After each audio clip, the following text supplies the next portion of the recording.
Fala pessoal, aqui é o Giovanni, mais um encontro nosso aqui do Clube do Nefi, o nosso clube de leitura. Hoje nós estamos com o livro do Francis Schaeffer, né? Nós fizemos aí a nossa escolha por votação no grupo e a gente ficou com o livro do Francis Schaeffer chamado A Verdadeira Espiritualidade. Para o pessoal que nunca teve contato com o Francis Schaeffer, né? É bem interessante a gente falar um pouquinho da sua biografia, coisa rápida. É um livro com bastante tema, né? Então ele acaba se tornando extenso, né? E cada capítulo vai tratar de algo para a nossa vida espiritual, de forma teológica, de forma prática, e isso acaba deixando a leitura extremamente interessante, né? E teológica. E isso é bacana. Eu, particularmente, quando eu li, eu tive um contato com o livro do Schaeffer, eu vi alguns posicionamentos dele, né, a linha teológica dele, muito bacana. A forma como ele fala de espiritualidade, eu acho que quebra alguns espantalhos, e isso é muito positivo. Quando a gente fala do Francis Schaeffer, a gente lembra da esposa dele também, Edith Schaeffer. Nós vamos lembrar do L'Abri, né, que é basicamente um centro teológico que nós temos também aqui no Brasil, ali pelo Guilherme de Carvalho, eu acho, o Guilherme de Carvalho, e ali também tem cursos teológicos, herança do Schaeffer e da Edith Schaeffer, né, sua esposa. Ela chegou até a falecer em 2013, ele foi um pouquinho antes. Outra coisa interessante também, esse livro, Verdadeira Espiritualidade, ele era da editora Mundo Cristão, ele é, e ele foi reimpresso. Essa é a terceira edição que a gente tem em mãos aí. Se você pegar a capa que tem as nuvens, assim, essa é a terceira edição, a mais atual, e a antiga só um nome mesmo, com uma ou duas cores na capa, bem, bem antiguinho. E nós estamos nessa terceira edição sobre esse livro que fala sobre a verdadeira espiritualidade. Quando o Schaeffer escreve esse livro, o que ele diz ali? Ele diz que, na opinião dele, esse deveria ser o seu primeiro livro, né? O seu primeiro livro. Isso é um fato interessante, porque ali você conhece um pouco do lado espiritual, como ele entende isso, como ele mergulha biblicamente, teologicamente, nessa questão da espiritualidade cristã, né? Ou seja, como que o mundo espiritual ele interfere, ou melhor dizendo, como que o crente ele vive no mundo espiritual a partir do momento que ele se converte, né? Aceita Jesus como seu salvador. Então, o Schaeffer ele vai trazer isso nesse livro. Outra coisa interessante que ele era um presbiteriano, né? Muito ligado aos dons espirituais, ao continuismo. Eu não tenho certeza agora, mas eu acho que ele é dispensacionalista, né? E pré-tribulacionista, algo assim. Eu falo isso porque nos livros ele dá a entender a sua posição, né?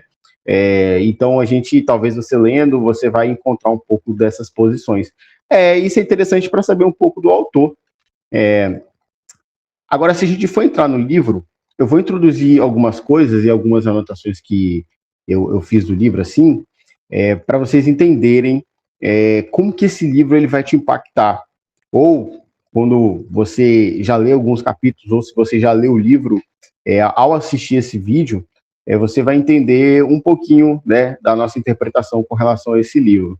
Esse livro é o Schaeffer escrevendo depois de uma profunda crise, né, espiritual, que ele tem uma crise, ele se torna um agnóstico, sua esposa ela sofre muito por isso, e ele era um pastor presbiteriano e missionário, e ele volta dessa crise e ele escreve esse livro, um cara totalmente, né, restaurado no Senhor. E isso é impactante para um teólogo do calibre dele. Então, falando um pouquinho dos capítulos que a gente encontra, para a gente entender, para o Schaeffer, o que é essa verdadeira espiritualidade, né? A gente tem ali o prefácio, aí tem a primeira parte. Esse livro é dividido em duas partes, né? Nós temos a primeira parte, que ele vai falar a liberdade imediata das amarras do pecado, e nós vamos ter a segunda parte, liberdade imediata dos resultados das amarras do pecado, né? Essa segunda parte a gente vai dar uma resumida nela, para a gente entender basicamente que a segunda parte, pelo que eu percebi, são respostas da primeira, que ele monta muito bem na primeira parte. E aí, na primeira parte, ele divide em 7 capítulos. E se a gente for falar desses 7 capítulos, ele vai falar assim, olha, considerações básicas sobre a verdadeira espiritualidade. E o que é interessante aqui? Que ele vai falar sobre a lei, né, e a lei do amor. Depois ele vai falar a centralidade da morte à ressurreição e no poder do Espírito. Aí depois tem uma divisão nesse primeiro capítulo que ele vai falar a unidade bíblica e verdadeira espiritualidade, o universo sobrenatural, a salvação, aí ele entra numa situação bem interessante que a gente vai falar aqui, passada, presente e futura. A prática, aí depois ele vai entrar a prática da verdadeira espiritualidade, momento por momento. Momento por momento, nesse livro do Schaeffer, é algo que ele vai falar bastante, pessoal. Ele fala bastante sobre esse termo, assim, momento por momento, explicando ali fases da vida cristã e o nosso anseio por algumas coisas, a nossa prepotência relacionada ao momento da queda, né, a nossa constituição caída, e ele explica algumas coisas e ele nos refreia, né, ele dá um conselho como se fosse refreando, assim, olha, a vida cristã, principalmente no quesito da santificação, por exemplo, é vivida momento por momento.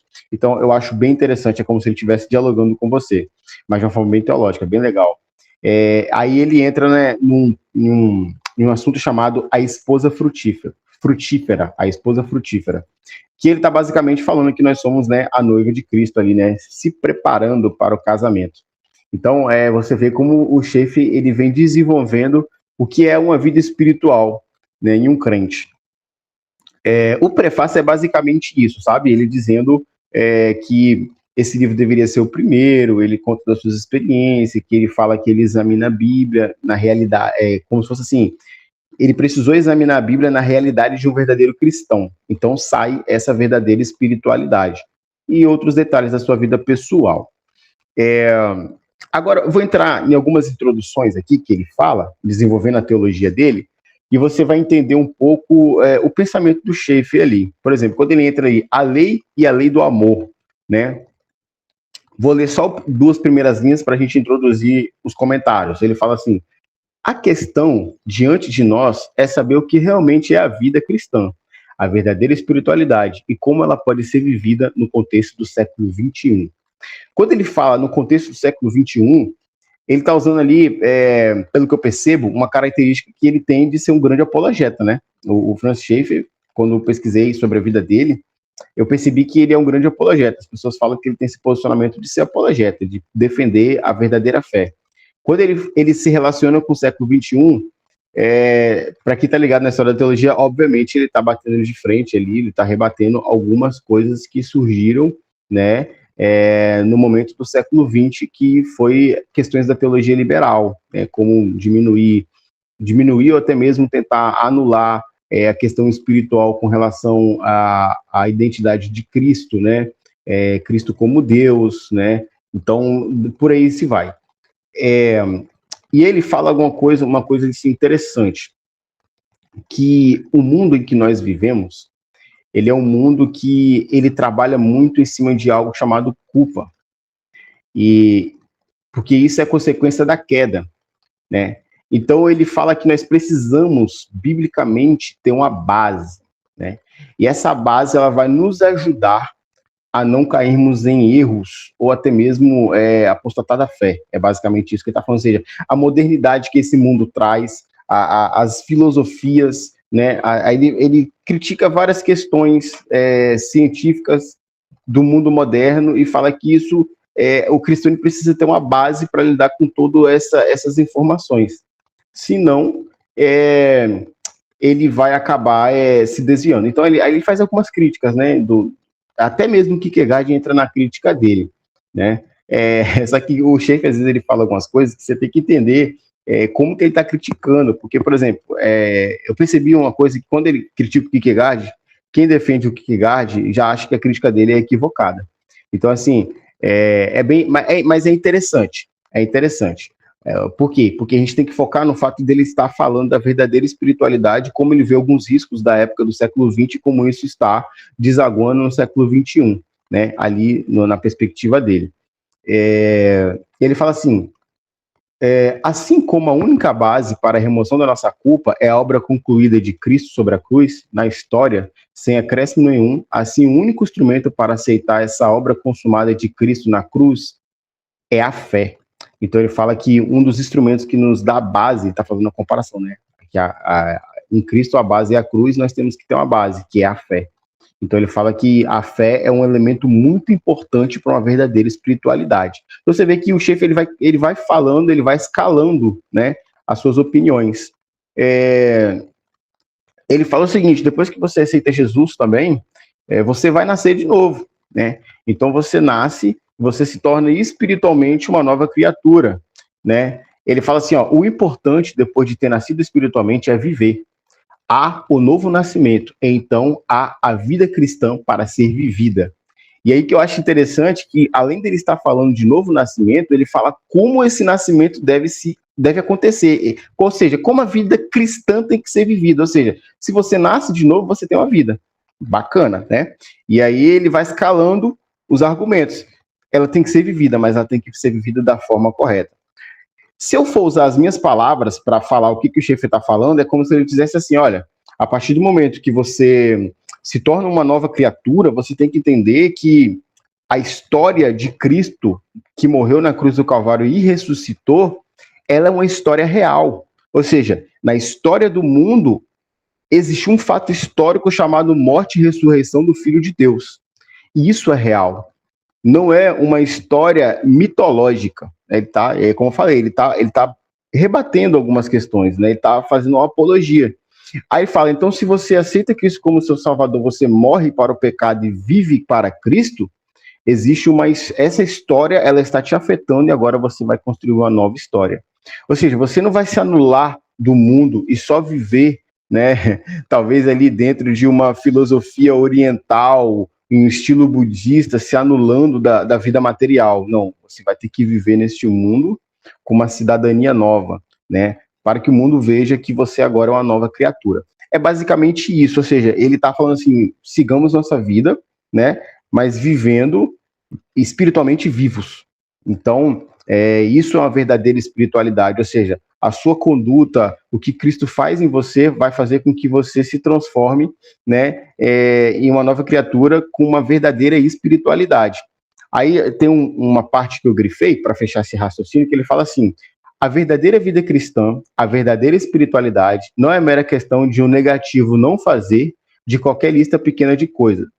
Mesmo que a lista tenha começado como uma excelente lista de coisas para se perguntar naquele exato contexto histórico, ainda precisamos enfatizar que a vida cristã ou a verdadeira espiritualidade é mais do que se abster mecanicamente de certa lista externa de tabus. Ou seja, é como se ele estivesse falando assim, olha, eu agora me tornei um cristão, eu fiz uma lista aqui de coisas que eu não posso fazer para se manter cristão. Ou seja, não é simples assim, sabe? Não é preto no branco. É todo um processo. E aí o que ele vai falar lá na frente, olha, a vida cristã e a santidade, ela é vivida momento por momento. Então ele fala, não é você romper de um estado e para o outro e tá tudo bem. Não, é um processo, momento por momento. Então ele vai nos preparando para falar sobre isso. Ele vai falar outra coisa aqui, deixa eu ver aqui. Outra coisa que ele fala muito interessante.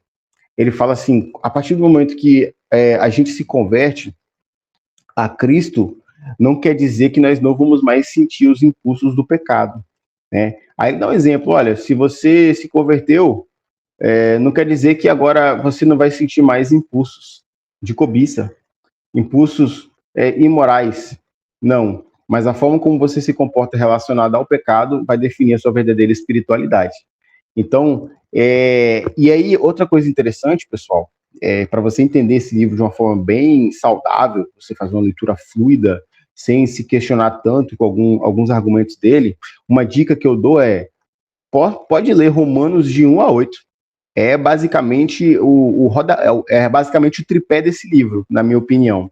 É claro que ele vai dialogar com outros textos da Bíblia, mas ele está falando ali sobre o desenvolvimento da salvação e santificação na vida do crente. E ele dialoga muito com Romanos 6, onde Paulo vai falar, né, sobre já que agora nós convertemos, devemos pecar? Ele fala, claro que não, né? Então, ele fala assim, olha, você ainda está na carne, ou seja, você ainda está dentro de um corpo, né? Você ainda tem sentimentos de um corpo caído, você ainda tem sentimentos de um corpo adâmico, porém, agora você vive em Cristo, então você está crucificado em Cristo. Então, ele desenvolve isso muito bem nesse primeiro e segundo capítulo, né? Outra coisa, deixa eu ver.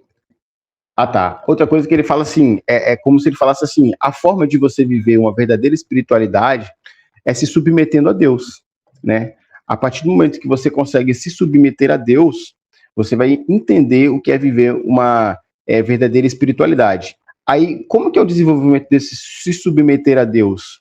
É aquilo que Paulo fala em Romanos, agora não vivo mais eu, mas Cristo vive em mim, ou seja, você está se submetendo a Deus, você está tendo uma espiritualidade saudável, você ainda sente isso, as coisas do mundo, né, querendo corromper você, nos corromper, mas o fato de você estar submetido a Cristo, você não cede às questões do mundo.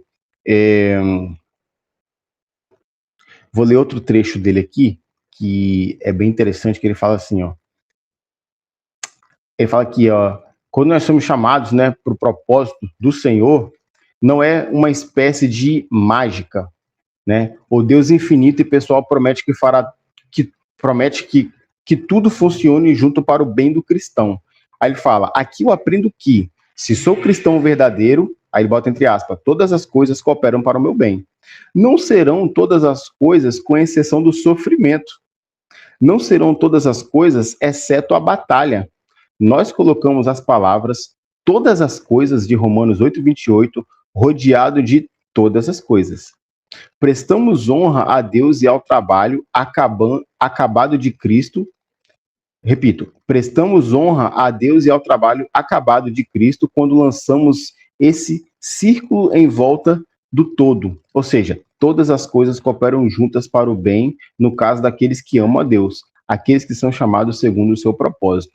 Então, quando ele diz isso, ele fala assim, olha, se a gente está se submetendo a Deus, então todas as coisas que acontecem na sua vida, que é o nosso questionamento, poxa, se eu me converti, por que existe o mal? Se eu me converti, por que eu sofro? Se eu me converti, por que existe o sofrimento? Ele fala, todas as coisas cooperam para o bem daqueles que amam a Deus. Então, é uma submissão ao Senhor, apesar de todas as coisas. Então, ele trata isso, sabe? Ele fala isso.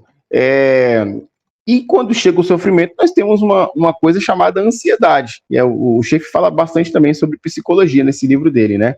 Como ele entende algumas coisas. E ele vai usando algumas palavrinhas e ele vai evoluindo elas. Ou seja, existe a ansiedade, ou seja, a ansiedade de fugir do problema. E o Schaeffer, ele acaba aplicando Filipenses. Ele fala, olha, não andeis ansiosos por coisa alguma. Em tudo, porém, sejam conhecidos diante de Deus as vossas petições pela oração, súplica e ação de graças. Então, ele vai desenvolvendo. E o que eu acho bacana nesse livro também, pessoal, é que ele coloca muita... não que é muita, mas ele coloca textos bíblicos muito necessários, né? Então, ou seja, são textos certeiros, ele não atira aquele tanto de versículo para você ter que ficar pesquisando ali entre parênteses, ele coloca ali e ele desenvolve, ou ele desenvolve e depois ele aplica com um versículo. Então, assim, é um livro bem intuitivo, você não vai ficar perdido, né? Muito legal. Então, quando ele fala sobre essa questão que a gente não vive mais na lei, nós vivemos agora na lei do amor, ele está expressando o amor de Cristo por nós, né? Não a lei do pecado mais. Por isso que eu falei que a base dele ali é Romanos, que é essa questão, né? É o amor de Deus por nós, não mais a lei. Então, é o amor de Deus. Outra coisa interessante, talvez, que eu tenho aqui, cara, sobre questões práticas, ele fala de uma coisa aqui, ele desenvolve muito, mas muito mesmo sobre cobiça, né? Mas não cobiça no sentido popular que nós costumamos ouvir ou até mesmo, né, interpretar, ou seja, não é cobiça no sentido só do lado da sensualidade, da imoralidade. Ele fala sobre a necessidade de amar o próximo e ele fala que a questão de não cobiçar aquilo que é do outro é um ato de amor ao próximo. Isso também foi bem interessante no desenvolvimento desse comecinho do livro dele. Ele fala o seguinte, Se o meu irmão, ele tem uma conquista e eu não me alegro com a conquista do meu irmão, o Schaefer fala, há indícios de que eu queria estar no lugar dele, né? Então isso não é amar o próximo, ou seja, eu estou cobiçando a conquista do meu irmão. Eu preciso me alegrar com a conquista dele, não me entristecer. E ele acaba falando isso também. Se eu me entristeço pela felicidade do meu irmão, então mostra que, tipo assim, é como se eu não estivesse amando ele. Ele fala que isso se enquadra na interpretação de você não cobiçar aquilo que é do próximo, né? Para aplicar isso, e a gente desenvolver aqui a próxima etapa, ele fala assim, ó, a cobiça interior, a falta de amor para com as pessoas, logo tende a transbordar para o mundo exterior, né? Não é possível contê-la somente no mundo interior, ou seja, no centro das nossas emoções. Isso ocorre em graus diferentes. Quando tenho um sentimento errado, porque as outras pessoas possuem o que eu não tenho, e quando eu deixo crescer esse sentimento, rapidamente isso me faz não gostar daquela pessoa. Certamente todos já sentimos isso. À medida que o Espírito Santo nos faz cada vez mais honesto conosco mesmos, devemos reconhecer que muitas vezes criamos uma aversão para com alguém porque tivemos um desejo errado para com alguma coisa dele. E mais, se eu me sentisse feliz com a possibilidade dele perder algo, o passo seguinte no mundo exterior seria sutilmente, ou então mais abertamente, provocar essa perda, quer seja mentindo sobre ele, roubando dele ou por qualquer outro método. Ou seja, a evolução desse sentimento ruim, né? Então, ele fala isso, que a verdadeira espiritualidade mostra que Cristo ele teve um ato de amor supremo por nós e nós temos que ter pelo nosso próximo. E ele usa isso sobre a nossa mudança interior, saber que é momento por momento, essa santificação vai acontecer, o sofrimento faz parte, e ele fala, aí ele desenvolve, né, um dos 10 mandamentos, de não cobiçar, que tem a ver com o externar de amar o próximo, ou vai externar de forma positiva, mostrando a sua verdadeira espiritualidade, ou não. Então, isso é bem interessante. Então, ele abre o livro falando assim, dessas coisas, sabe? Falando um pouco da questão do século XX, como isso nos afetou. Ele fala que o cristão não tem que viver como um niilista, né? Que é aquela teoria de Nietzsche, se não me falha a memória, de viver por viver e não ligar para nada. O cristão também não vai viver assim. É claro que ele desenvolve a ideia ali. E ele entra numa situação bem interessante. Aqui eu vou dar uma opinião minha, aqui um adendo meu, que é o seguinte, no tópico 2 ele fala sobre a centralidade da morte. Ele vai trabalhar a importância da morte, né? O Lincoln quer falar. Fala, meu irmão. Mano, então, cara, tem uma coisa que, lendo o capítulo 1, eu achei, assim, muito legal, cara, que ele faz uma crítica ao legalismo e ele faz uma crítica também à anomia. Por quê? Assim. Cara, ele faz uma crítica, e eu peguei a citação aqui, ele fala o seguinte: a verdadeira vida cristã, a verdadeira espiritualidade, não é meramente um não fazer negativista de qualquer pequena lista de coisas. Mesmo que a lista comece sendo uma relação deveras excelente de coisas das quais é bom acautelar-nos em determinada condição histórica. Precisamos salientar que a vida cristã, a vida espiritual autêntica, é mais do que abster-nos de alguma lista externa de tabus, de modo mecânico. E depois tem pouco adiante, ele vai falar o seguinte: não alcançamos a verdadeira espiritualidade, a vida cristã verdadeira, apenas guardando uma lista restritiva. Tampouco a alcançaremos simplesmente rejeitando a lista, para então encolher os ombros e levar uma vida silenciosa. Cara, lendo isso aqui, isso é Gálatas. Por quê? Porque, cara, lendo o livro de Gálatas, a gente vai ver exatamente Paulo tratando dessa questão. A gente vai ver do capítulo 1 até o versículo 12 do capítulo 5 de Gálatas, Paulo falando do legalismo, Paulo combatendo esse legalismo. Não é o evangelho mais alguma coisa. É o evangelho para sua salvação. Sim. Só que aí tem uma galera que fala o seguinte: não, poxa, então se Paulo está falando que é só o evangelho, então a gente não precisa da lei para nada. E Paulo, a partir do versículo 13, ele vai começar a falar contra essa permissividade. Porque Paulo vai falar o seguinte: olha, de fato, nós não precisamos mais da lei no sentido de salvação. Sim. Nós vivemos a graça, o evangelho, ele basta. Você não precisa mais ter que passar pela circuncisão para você garantir a sua salvação. Não, você essa circuncisão é no coração, querido. Só que como eu vou saber como agradar o coração de Deus? Então eu olho para a lei não no sentido de obter a salvação pelo mérito da observância da lei. Não. Eu olho para a lei no sentido da lei revelar o caráter de Deus, a natureza santa de Deus, e então, olhando para essa lei, eu observo ela para agradar o coração daquele que me salvou. Então, é muito legal, porque muito bom. Também se posiciona dessa forma. Então, quando eu vi o Schaeffer falando disso, imediatamente eu me lembrei de Gálatas, né? E aí o Schaeffer vai continuar, né, falando da lei do amor, vai falar sobre a questão da cobiça, né, que você agora há pouco. E, cara, quando ele fala de cobiça, ele fala que quando a gente peca, independentemente de qual for o pecado, a gente já descumpre 2 mandamentos. A gente já cai na cobiça, mais algum outro mandamento que a gente tá lembrando aí. E, cara, mais para frente, cara, para concluir, ele vai falar uma coisa muito forte, que ele vai falar que o princípio da rebelião dos homens contra Deus é a falta de um coração grato. É a falta de um coração. É verdade. Cara, isso é muito forte, mano. Isso aí é pra gente pensar mesmo, né? O quão grato nós somos a Deus.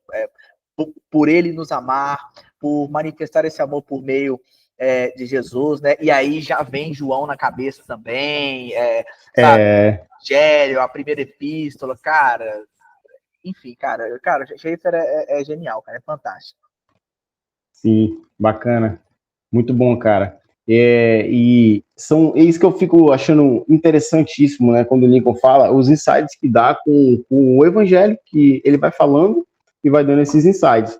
E você vê que ele já extraiu algumas coisas relacionadas ao livro e foi ali complementando com a leitura bíblica dele. E isso aconteceu comigo também. Quando eu vi ele falando, como eu falei, eu senti a presença muito de Romanos ali, né, e de outros, como eu falei, de outros, mas eu senti bem forte também, e aí linkou com Gálatas, isso é sensacional.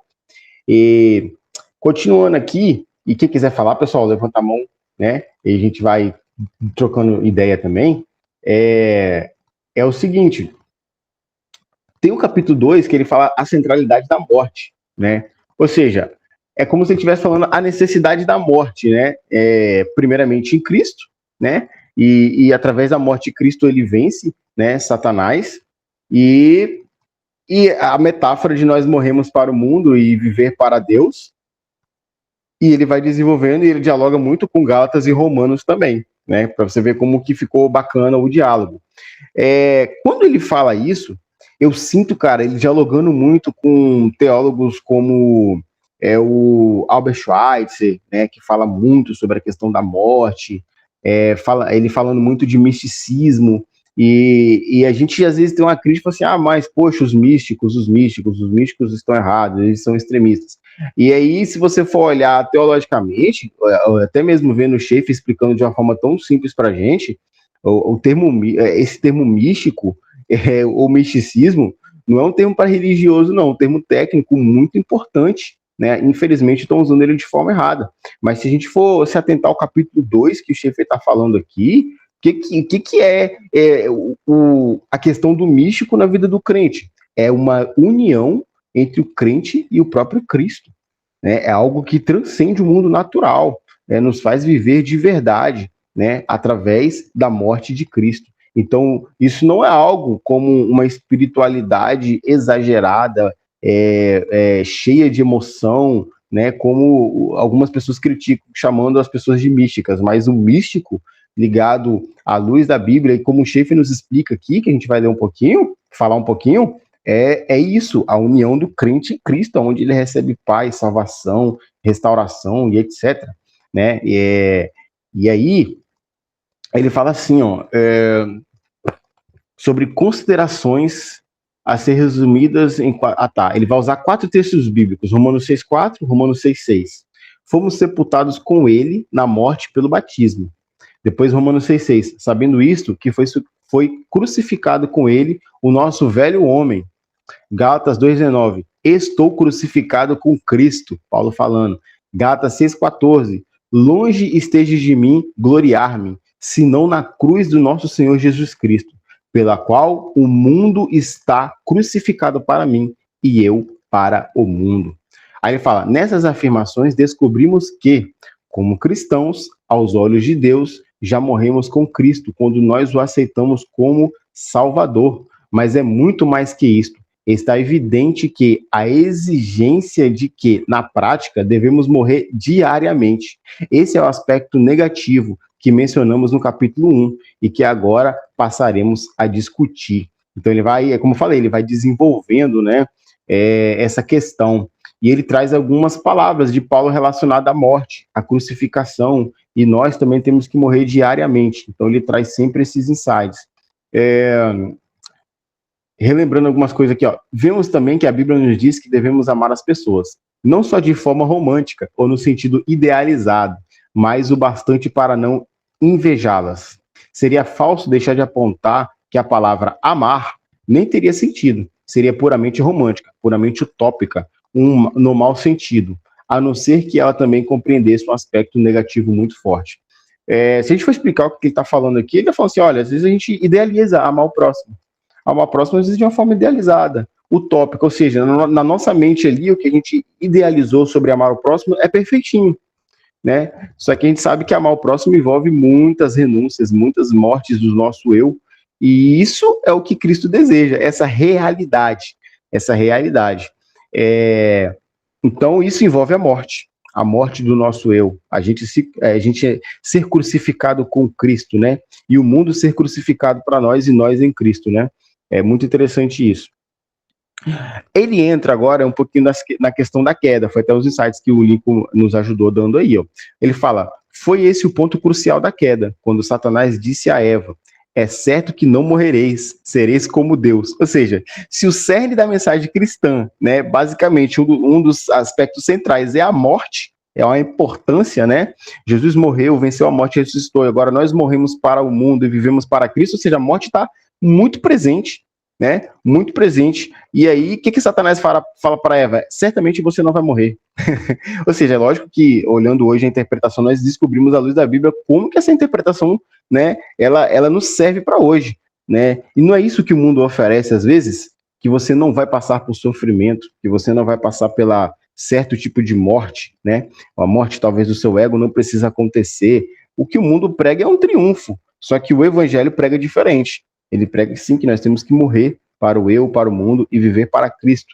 Então, o Francis Schaeffer vai evoluindo essa coisa. E é claro, pessoal, com muitos argumentos interessantes, né? Porque a gente não tem tempo para falar de todos eles.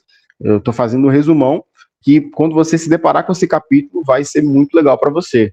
Que ele fala assim, ó, é certo que não morrereis, sereis como Deus. Ela quis ser igual a Deus. Ela não quis dizer não à fruta que era agradável aos olhos, mesmo após Deus já ter lhe dito que dissesse não, e ter avisado das consequências. E disso decorreu tudo ou mais. Ela se colocou no centro do universo, quis ser igual a Deus. Em outras palavras, o Schaeffer também vem falando que esse mundo, né, que tem se apresentado no século XXI é um mundo onde o homem está no centro, né? É um mundo onde o homem ele quer exercer o poder máximo do seu orgulho, usando as minhas palavras, é como se fosse isso.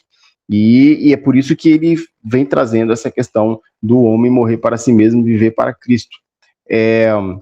Para ficar melhor a explicação, tem um parágrafo final que fala sobre isso, que ele fala assim, ó, somos pressionados por um mundo que não quer dizer não ao eu, não só por uma razão menor, mas por falta de princípio, porque os homens estão decididos a ser o centro do universo. Quando saímos um pouco dessa perspectiva muito sombria deles e entramos na perspectiva do reino de Deus, então essas negativas que são colocadas sobre nós assumem um aspecto inteiramente diferente. Então ele fala, olha, esse mundo ele é centralizado no eu, né? Esse mundo ele não aceita o não como resposta. É o eu posso, eu consigo, eu vou chegar lá, o céu é o limite, né? É um mundo focado no triunfo. E querendo ou não, gente, se a gente for analisar como o mundo anda, esse tipo de coisa, esse tipo de perspectiva de vida, ela tenta nos seduzir de tal forma que se a gente não se analisar os nossos princípios, como foi falado, nós somos enganados por esse mundo. Então, o Francis Schaeffer vem falando que isso não é a verdadeira espiritualidade, como se ele estivesse falando isso, né? Ele fala aqui, ó, meditemos na situação. Ao considerar a questão da verdadeira perspectiva, observemos que isso constitui o cerne da mensagem cristã. Seu centro não é a vida de Cristo, nem seus milagres, e sim a sua morte. Então ele vem trazendo toda a importância da morte, ou seja, você vê nos evangelhos Jesus fazendo muitos milagres. Você vê o evangelho trazendo muitas mensagens ali da boca de Cristo, mas o objetivo final ali é a morte, né? O objetivo final é a morte. Aí ele faz uma comparação a Isaac também, né? Você vê que nos patriarcas a morte também está presente, e você vê que Abraão, né, para exercer a sua fé, ele precisou entregar Isaac como sacrifício, né? E quando ele entrega, ele faz um sacrifício, o sacrifício do seu eu, mas ao mesmo tempo também Deus providencia outro sacrifício, né, prefigurando Cristo. Ou seja, não é a nossa força, não é a nossa condição humana, né, que vai garantir a nossa salvação, mas sim a nossa fé, né, e através daquilo que Cristo já realizou, nos substituir. Então, quando você vê Abraão entregando Isaac, você está vendo Abraão tendo um ato de fé, porque ele está obedecendo a Deus, ele está sendo provado. Mas se ele consumisse, né, aquele ato ali, você vê que Abraão já tem em mente, né? Lembrei agora que o Francis Schaeffer ele completa essa passagem na interpretação. Ele fala assim, olha, naquela época lá Abraão já tinha consciência que Isaac ia ressuscitar. Por que ele fala isso? Porque lá em Hebreus fala isso, que Abraão teve uma fé suficiente de entregar o seu filho, crendo que ele ressuscitaria dos mortos. Então, ou seja, a fé está totalmente ligada ao ato da morte e ressurreição. Aí ele fala de Jó também, que tem uma fala relacionada à morte e ressurreição, ou seja, Jó expressando a certeza de uma certa ressurreição. E ele fala, naquele tempo, você pega o tempo de Abraão, que tem uma experiência muito forte com morte e ressurreição, e você pega Jó, que é basicamente contemporâneo de Abraão, quando o Schaeffer ele fala isso, fala que ele também já tem uma convicção ali de morte e ressurreição. Ou seja, a história como eu posso dizer, a história da fé, ela está totalmente ligada à morte e ressurreição. E isso sempre esteve ali. Ou seja, se você pega a história de Abraão, de Jó, são fatos históricos onde a convicção de morte e ressurreição está ali ligada à fé, né? E isso é muito interessante. Outro exemplo que a gente pode dar aqui, outra coisa que ele fala também, gente, que é o seguinte, se o Lincoln também quiser dar um insight para complementar, fica à vontade, né? Deixa eu ver aqui, teve um comentário aqui, a Bianca comentou, deixa eu acessar os comentários aqui rapidinho, só para... vai terminar no YouTube, mas que Deus abençoe, Bianca. Amém. Bianca teve que sair. Para não estender muito, né, fechando aqui, gente, o capítulo, o Lincoln e o pessoal que está aqui, o capítulo, o Schaeffer, ele tem tantos exemplos que realmente é difícil, né, dar uma resumida, mas eu vou me ater a essa questão da morte e ressurreição, e a gente vai senão vai ficar extremamente extenso, né, irmão? Uma coisa que eu achei bem bacana também, que ele fala da transfiguração de Jesus, né? E ele fala que depois que Jesus ele morre, ele ressuscita, ele aparece com o corpo glorificado, né? Então ele faz vários paralelos ali com quando Jesus aparece, que fala com Elias e Moisés, trazendo também essa certeza que existe vida após a morte, no sentido assim de que existe um propósito de vencer a morte. Ele traz essa questão também, é como se ele estivesse nos alertando assim: se você quer saber um pouquinho mais sobre a importância que Deus dá para a morte e vencer essa morte, que existe algo maior, um propósito maior, é só você ver que quando Jesus ele aparece na transfiguração, aparece lá Moisés, que morreu, né? Mas aparece vivo ali, e parece Elias, que foi arrebatado, ou seja, nem a morte viu, mas aparece ali também, ou seja, a morte sempre sendo derrotada, ou seja, aqueles que viveram pela fé vencendo a morte. Ele trazendo assim. É claro que ele vai trazer outras passagens, outros exemplos. E uma coisa que eu acho interessante, se a gente for fazer uma aplicação devocional para nós, é isso que é a nossa vida diária. Estar vencendo a morte, né? Ou seja, não viver na morte ali, ou seja, vivendo para o nosso eu, que é uma vida caída, uma vida de pecado, né? E viver sabendo assim, não, Jesus morreu, ressuscitou, agora ele vive em mim, e agora eu vivo para ele. Então isso automaticamente é vencer a morte, né? E isso deixa a nossa vida com uma verdadeira espiritualidade. Deixa eu ver aqui. E isso está também ligado à glória, né? Ou seja, experimentar a glória de Deus é viver para Cristo. Schaeffer fala isso, ou seja, Jesus vivia, né, para o Pai. Quando Jesus vive para o Pai, ele faz uma demonstração do que é viver em glória. E ele fala que a transfiguração aponta para isso, né? De viver para a glória. Lincoln, quer falar algo, irmão? Cara, então, sobre a centralidade da morte, e às vezes as pessoas evitam falar sobre morte, né? Tem gente que se sente incomodado, mas a morte, ela é uma realidade nossa nesse mundo caído, né? Nesse mundo nosso aqui. Então, ela faz parte da vida cristã, esse dizer não ao domínio das coisas, esse dizer não para o nosso ego. E, cara, falando de ego, né? Cara, tem uma citação do Schaeffer aqui nesse capítulo 2, que ele fala o seguinte: em nossa sociedade, a repressão é geralmente considerada má. Temos uma sociedade que não se refreia de nada, exceto talvez quando é para obter maior ganho em diferentes áreas.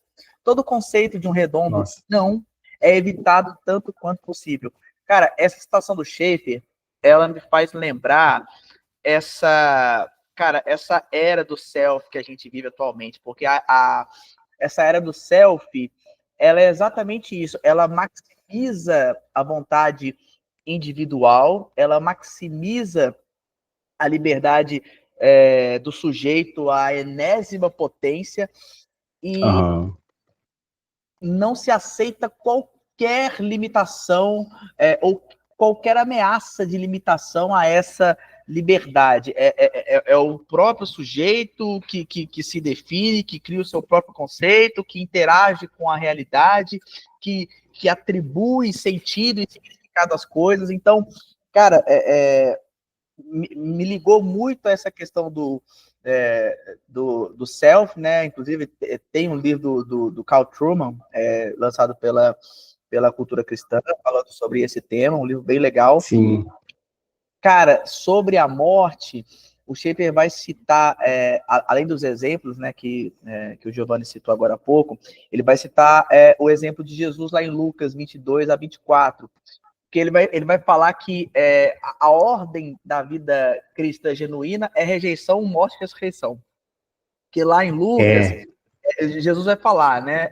O filho do homem tem que sofrer muitas coisas, ser rejeitado pelos anciãos, pelos chefes dos sacerdotes, pelos mestres da lei, ser morto, ressuscitado no terceiro dia. E aí Jesus diz, né? Se alguém quiser vir após mim, negue-se a si mesmo e tome diariamente sua cruz. Quem quiser salvar a sua vida vai perder, e quem perder a própria vida por minha causa, vai salvar. Então, esse ciclo morte, rejeição, morte, ressurreição, cara, ele tá presente demais na nossa vida. E, cara, para terminar, falando sobre esse lance do ego, né? Vai dizer, devemos dizer não por decisão pessoal. Devemos morrer para o ego, na época em que estamos em pleno viver ativo, quando temos a capacidade de desejar as coisas e de desfrutá-las. E aí, cara, eu lembrei muito de uma música do Resgate que eu adoro, que é 10 para 6. Porque nessa música do Resgate, tem um trecho dela que fala: se é para te seguir, então matar aquela velha sede, se é para te servir e nunca mais cair na mesma rede, eu vou te seguir. E, cara, essa letra, ela é muito impactante, assim, sempre me chamou muita atenção. É a nossa escolha diária por Jesus em detrimento ao nosso ego, cara. Isso aí é para confrontar mesmo essa morte diária, esse morrer para nós, para vivermos para Cristo. É a centralidade da morte mesmo, né, que o Schaeffer fala. O Schaeffer, ele até tem um outro trecho desse capítulo que ele vai falar, né? Tenho de enfrentar a cruz de Cristo em cada aspecto da vida e com todo o meu ser. A cruz de Cristo deve ser uma realidade para mim, não só no sentido de assegurar-me definitivamente a justificação no momento de minha conversação, mas através de toda a minha vida como cristão. E, cara, a vida cristã é um chamado ao martírio. A vida cristã, ela é um chamado ao sacrifício. Não tem como nós vivermos uma caminhada sem que essa caminhada implique em um martírio, sem que implique num sofrimento, sem que isso implique numa rejeição. Nós somos chamados para isso. E o martírio, a morte, ela não só é uma realidade para nós, mas é o custo do discipulado, é o custo de todo aquele que se propõe a ser discípulo de Jesus. Muito bom, Nico, muito bom. Esse seu comentário ajuda, né, a gente até seguir em frente aqui, fechando um pensamento para ajudar os nossos futuros leitores aqui do livro. Por exemplo, Lincoln, quando você fala sobre isso, né, você citou um assunto aí que me fez lembrar aqui do ponto 4 e selando aqui, né, até a segunda parte, que esse estilo de vida que você está falando, né, o ciclo que se repete ali, envolvendo a rejeição, né, o sacrifício e aí a morte, ele fala de atos, né, ou seja, no poder do Espírito. Tem um capítulo chamado No Poder do Espírito, ou seja, quando nós somos selados no Espírito, nós temos essa capacidade de viver assim. E aí ele prepara, falando que o Espírito veio, né? E aí ele vai fazer as comparações da igreja em Atos, como eles estavam se comportando empoderados, testemunhando essa verdadeira espiritualidade, trazendo o céu para a terra. E aí depois ele entra no universo sobrenatural, que já tem a ver com essa questão do céu na terra, que a gente vai manifestar o sobrenatural através de tudo isso que a gente já está falando daqui para trás no vídeo, né? E aí ele entra na justificação, né? Aí ele fala assim que é um capítulo chamado A Salvação, passada, presente e futura, né?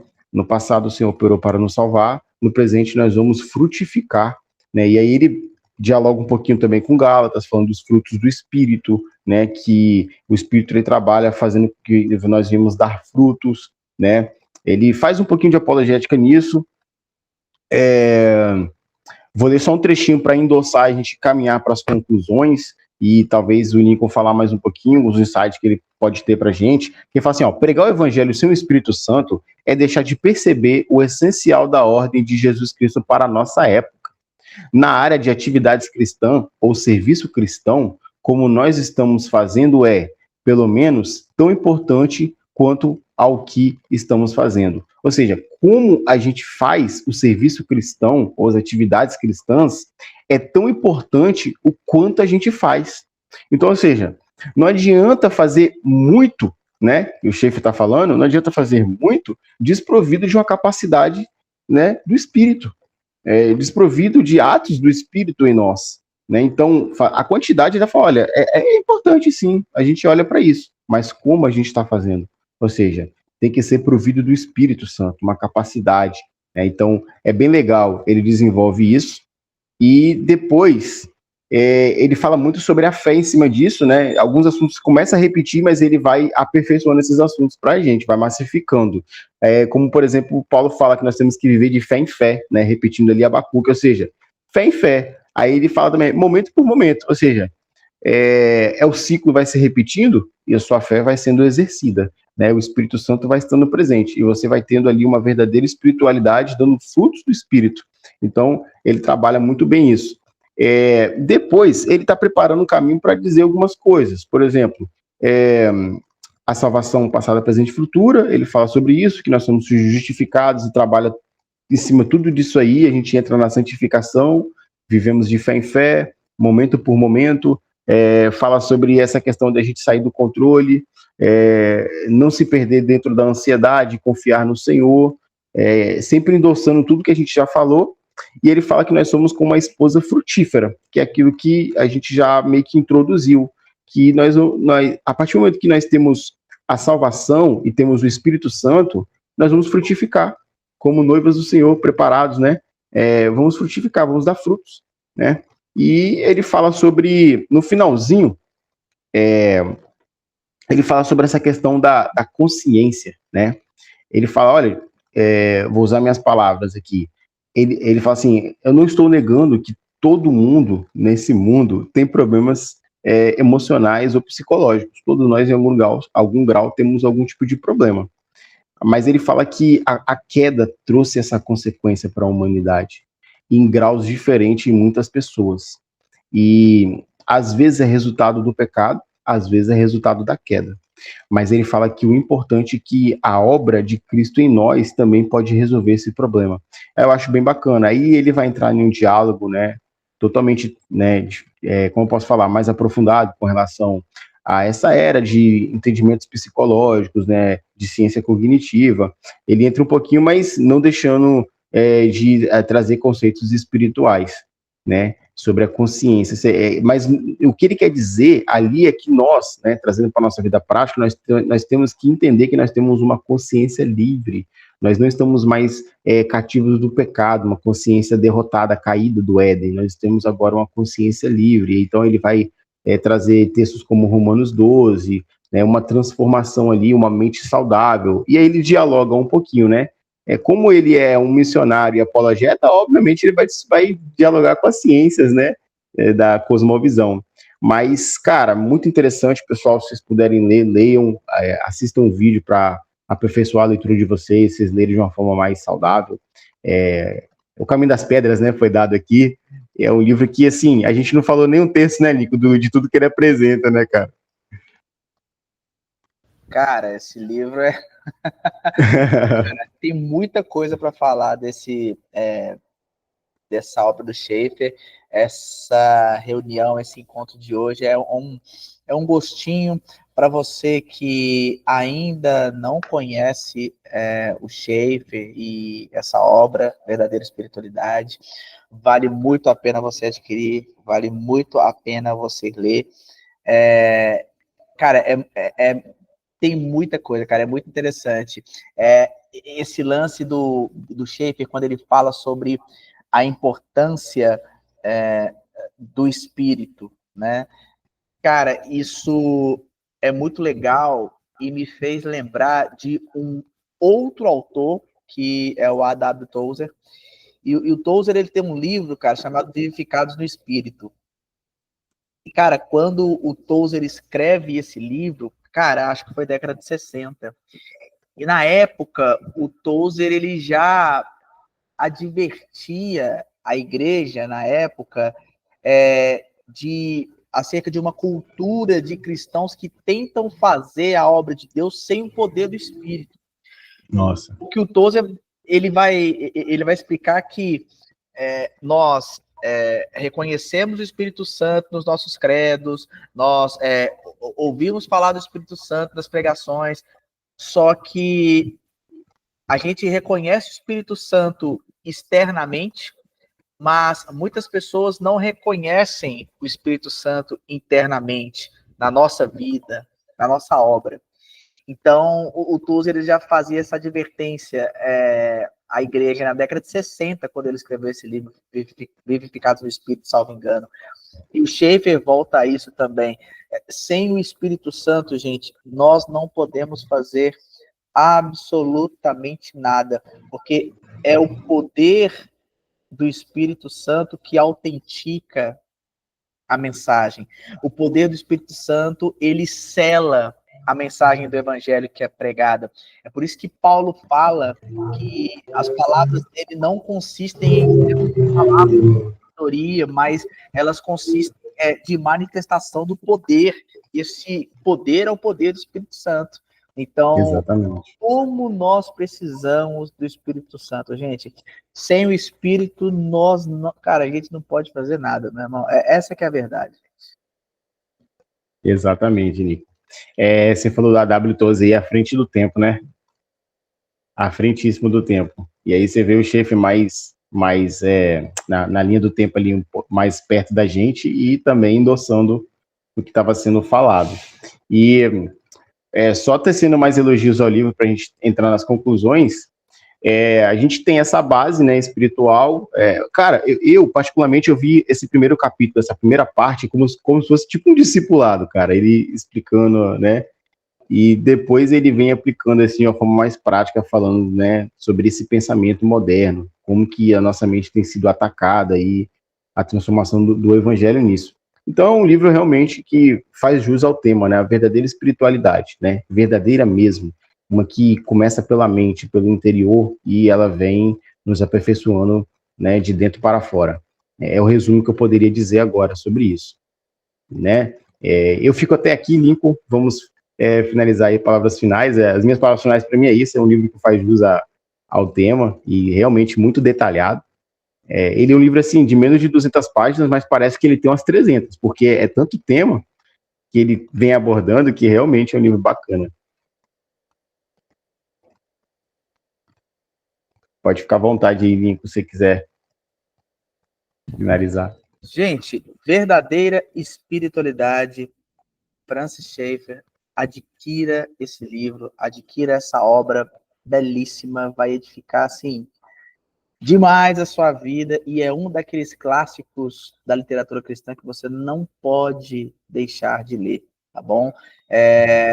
Todos os capítulos são incríveis. O capítulo 1, ele é muito legal, a gente ficou bastante tempo nele, porque é um capítulo que explica bastante coisa, explica basicamente a ideia do livro, e os capítulos seguintes ele vai trabalhando mais a ideia central que ele já apresenta no capítulo 1.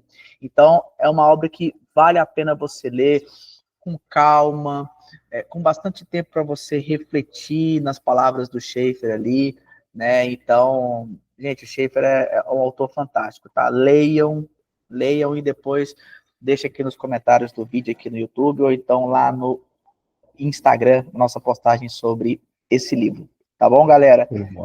Pessoal, segue o Nefi lá no Instagram, @NefiEstudo, se inscreva no nosso canal no YouTube, Núcleo de Estudos Fé Inteligente, e nós também estamos no Spotify, Nefi.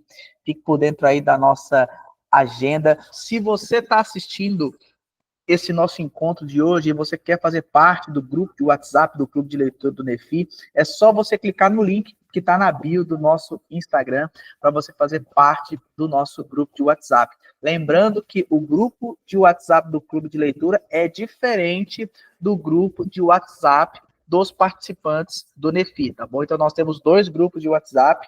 Se você quiser entrar nos 2 também, vai ser uma maravilha, vai ser um prazer. O grupo é aberto para a gente compartilhar ideias, a gente promove umas discussões, umas enquetes lá também, tá bom? Então é isso, galera.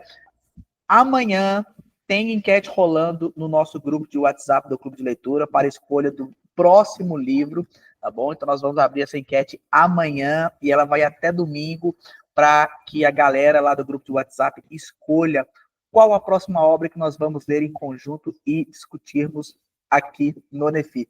Tá bom, pessoal? Meus amigos, é isso. Deus abençoe a todos. Fiquem com Deus. Tchau, pessoal. Até a próxima. Tamo junto.